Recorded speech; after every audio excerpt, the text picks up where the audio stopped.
ایک فقیر کا اللہ پر بڑا عجیب سا بھروسہ تھا۔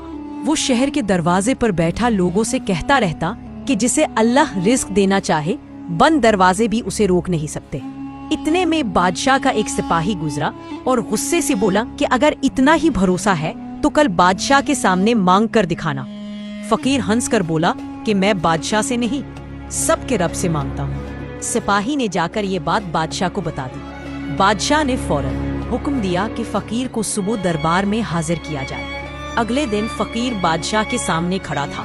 بادشاہ نے طنز بھرے لہجے میں پوچھا کہ بتا کیا چاہیے۔ فقیر نے سر جھکا کر کہا کہ آپ سے کچھ نہیں، میں نے تو اللہ سے مانگا ہے، وہ چاہے گا تو آپ بھی ذریعہ بن جائیں گے۔ ابھی بادشاہ ہنس ہی رہا تھا کہ ایک قاصد دوڑتا ہوا دربار میں داخل ہوا۔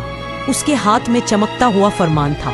فرمان میں لکھا تھا کہ خراسان کا حاکم فقیر کے لیے سونا اور اناج بھیج چکا ہے، کیونکہ اسے خواب میں حکم ہوا تھا کہ میرے بندے کا رزق تمہارے ہاتھ سے پہنچاؤ۔ یہ پڑھ کر بادشاہ کا چہرہ اتر گیا۔ اس نے فقیر کے قدموں میں سر جھکا دیا اور کہا کہ جس کا یقین اللہ پر ہو، اللہ اسے وہاں سے دیتا ہے جہاں انسان سوچ بھی نہیں سکتا۔